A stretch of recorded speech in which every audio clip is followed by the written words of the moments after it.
mga sangkay mga kalingap, welcome back to my channel. For today's video, gawa tayo ng reaction video. Ito'y patungkol doon sa pagsagot ni Judas, ni Jello Mags, ni Come to Papa. Doon sa mga naging reaction natin kahapon, patungkol doon sa sinabi sa post niya na dahil sa pagtawag niyang Judas, sa mga kasamahan dito or sa mga Kalinga partners. Pero bago ang lahat, nag-love shoutout kay Kuya Val, kay Ate na kay Kalinga Prab, kay Tita Mina Ramilio, ang tita kong Vayots, kay Manay Tere ng San Diego, California. At sa inyong lahat na patuloy na sumusuporta at nagmamahal kay Sangkay. May ka-love shoutout. Happy Sunday sa inyong lahat, So, dako na tayo dito sa ating pag-uusapan. Patungkol dito sa Judasan. Nagpaliwanag, dito si Come to Papa, Jello Mags, patungkol dun sa kanyang post at nilinaw niya, na di umano, parang hindi niya inaako na siya'y merong pagtatampo patungkol doon sa walang natanggap na sobre. Ang kanyang pinupunto dito, na para bagang siya'y naglilinis-linisan, nagiging nagiging concerned di umano dito sa kay Kalinga Prab na meron daw dito sa loob ng Kalingap na ipinagpapalit sa pera yung mga videos, yung mga pictures na parang ipinapasa. Yun yung kanyang tinutumbok dito. And in short, para bagang pinagkakakitaan dito sa loob ng Kalingap yung mga hindi pagsunod sa mga rules ng regulations dito sa loob ng Kalingap. Talaga lang ba? Come to Papa. Naglilinis-linisan, naghuhugas kamay. Tandaan natin na ito si Jello Mags, binatikos din ito ni Founder Ann noon. Dahil nga, may binulgar din ito si Founder Ann patungkol dito sa kanya noong mga panahon na meron pang EDRAIN, Nung founder pa si Founder Ann noong panahon na yon. And tahasang sinabi ni Founder Ann na ito si Jello Mags ay isa sa mga nagpapasa ng mga pictures and videos sa kanila kapalit ng pera. So, ano ito? Paghuhugas, Gusto mong ilaglag yung mga kasamahan mo, si Nahistas, si Barabas. Gustong lumusot ni Judas.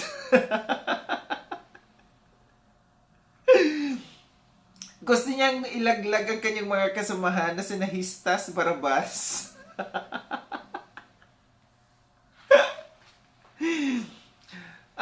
Ito lang yung masasabi ko, Bago tayo maghugas ng ating kamay, siguraduhin nating malinis na yan. Siguraduhin nating wala nang dumian. Wala nang nakatatak na dumi dyan sa kamay natin, Dito kasi sa kanyang pahayag na ito, na kinukundina niya yung mga ganyan na mga gawain dito sa loob ng Kalingap, na mga nagpo-post, na mas inuunahan pa si Kalinga Prab sa pagpo-post, sa mga nandiyan sa mga TikTok, kasi yan yung rules ngayon, na yung mga nauna pa na mag-post doon sa TikTok ng mga videos, ng mga pictures, ito yung pinupunto niya. So, ibig sabihin, nag-concerned talaga siya. concerned siya sa kay Kalinga Prab. Ano ito, sip-sip?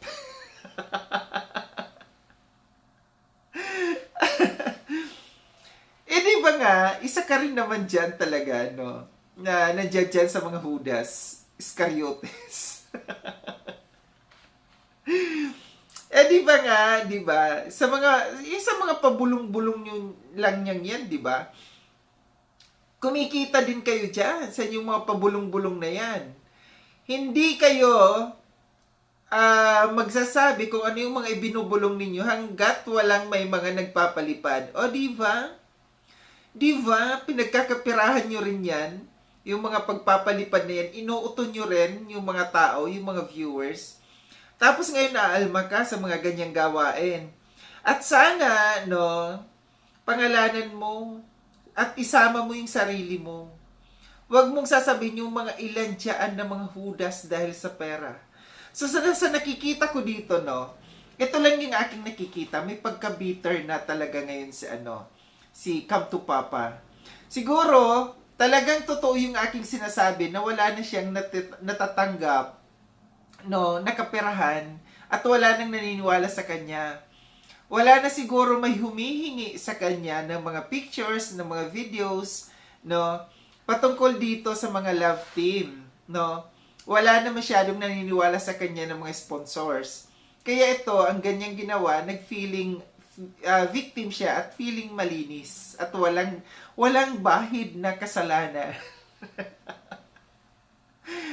Alam mo, Come to Papa, kahit anong gawin mo, nakatatak na yan dito sa loob ng Kalingap, no? And hindi ko alam kung ito'y gusto niyang magbagong buhay, no? Magbagong buhay sa mga ginagawa nila. Pero kung ako sa iyo, no, Come to Papa, kung gusto mong magbagong buhay, mas maganda siguro yung mas bibilib ako, no? Mas bibilib ako kung mananahimik ka na lang. At mas bibilib ako kung ibubulgar mo yung kanilang mga pangalan at syempre isama mo yung iyong kasarili. Madali lang madali lang magpaliwanag dito na sabihin mo, ako'y nagigilty na, ako'y nagsisisi na sa mga ginawa namin, sa mga sponsors, no?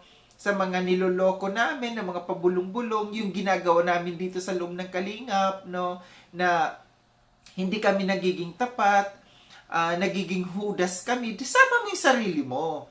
Mas bibilib ako doon kung ikaw ay magsasalita at isasama ang sarili mo. Kasi hindi lingid sa kaalaman ng lahat na isa ka talaga dito, no, na naging hudas. At ang pangit lang kasi dito, no, yung ginamit niyang salitang hudas, hindi niya naisip na bounce back yun. Babalik din yun sa kanya. Sa kanyang sarili, no? Yung kanyang pagbulgar niya dito, yung pagbanggit na hudas, hindi niya alam na sampal din sa pagmumukha niya yon. Kasi hindi mga tanga yung mga tao dito sa loob ng Kalingap, lalo't-lalo ng mga solid supporters ng Kalingap, no, na hindi maniniwala na ikaw isang hudas. Ikaw isang hudas din, di ba? So, mas maganda siguro doon, no, hindi niya binanggit ang hudas, no? May mga terms na pwedeng gamitin na hindi halatang magba-bounce back sa pagmumukha niya. Ito yung aking napansin. Mukhang may pagka-bitter na talaga siya sa ngayon, no? Mukhang may selos na nakikita ko dito sa kanya na hindi na siya talaga naambunan. Ito lang yung bottom line dito Hindi ka magsasalita ng ganito kung ikaw ay walang nararamdamang inggit sa sarili, no? Na yung ibang mga kasamahan mo dyan ay patuloy na nakakatanggap kagaya ng ginagawa ninyo noon, ginagawa mo noon, kina Founder Ann, na nagkakapera ka sa mga papasa-pasa ng mga videos, papasa-pasa ng mga pictures na nagkakapera. Kumbaga, ibinebenta mo.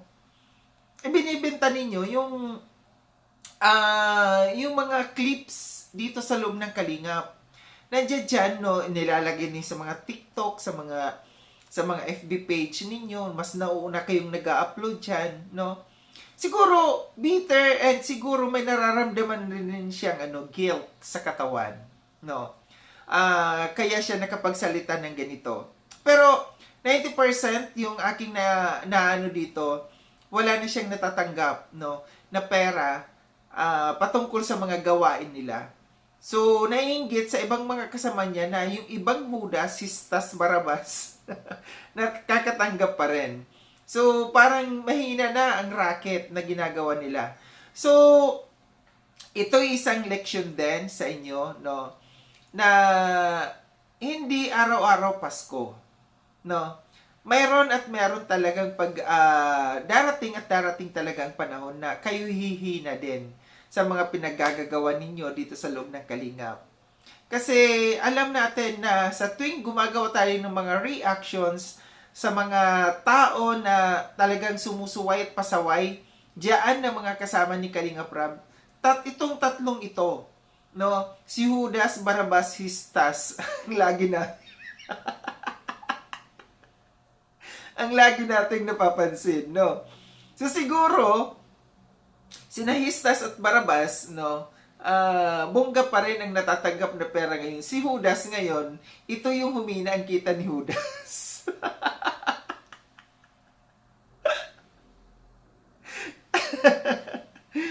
Alam mo, Kam to Papa, kahit ano pang palusot mo, no? Kahit ano pang explanation nyo, kahit anong explanation mo pa, hindi mo kami mapapapaniwala sa kung ano man ang ibig mong sabihin dito sa post mong ito. Kasi may utak tayo, no? Ang bottom line lang talaga dito, ibig sabihin, wala ka nang natatanggap pa, no, na pera, no, dito sa mga pinagagagawa nitong natitira mong mga kasamahan diyan. So, maganda siguro maging maingat na lang, no, kung gustong magbagong buhay, no, ipakita. Ito lang yung dapat gawin dito. Ipakita kung gustong magbagong buhay, gumawa ng kung anong nararapat, kung anong task ng isang charity vlogger na sinasabi.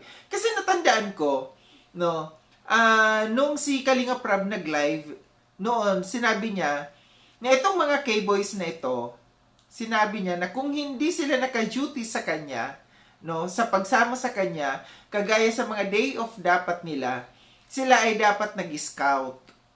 Tandang-tanda ko yan, yung sinabi ni Kalinga Prab, na mag-scout sila kung hindi sila sumasama sa kay Kalinga Prab pagka day off nila. Sabado at Linggo, sinasabi ni Kalinga Prab na dapat sila nag-scout. Pero wala tayong nakikita, walang sumunod. Diyan sa sinabi noon ni Kalinga Prab na mag-scout kayo pagka day off ninyo. Pero anong ginagawa ng mga ito? Pagka wala, nandiyan naka-live, nakatutok sa live. Mga pabulong-bulong ang ginagawa.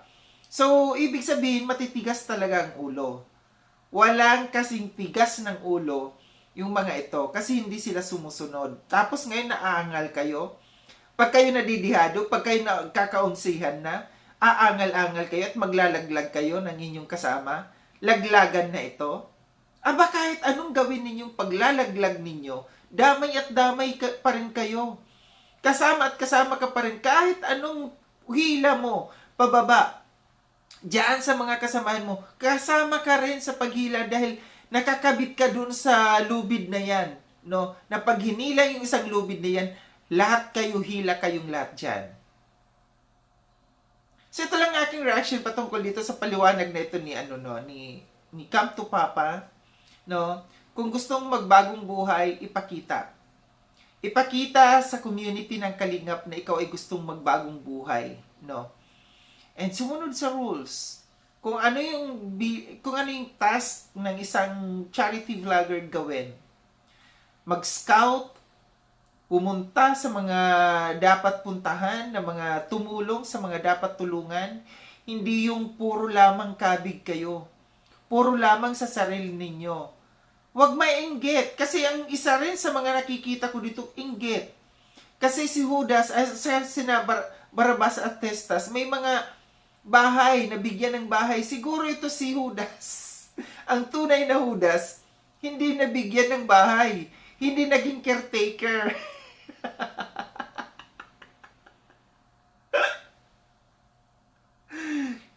Ganun lang yun. No, kahit anong paliwanag, no, kahit anong paliwanag, hindi ka dapat paniwalaan dahil nakatatak ka na sa mga tao kung anong klaseng tao ka. So muli, maraming salamat mga sangkay sa panunood. Sa mga hindi pa nakapag-subscribe kay Sangkay Lon, subscribe nyo na po ako. Click yung notification bell para updated kayo sa lahat ng mga videos na aking gagawin. Like and share itong video na itong mga sangkay. Kita-kits tayo ulit sa susunod na video na aking gagawin. Ingat kayo sa dako ng mundo man kinaroroon. Paalam ng mga sangkay, mga Kalingap, paalam.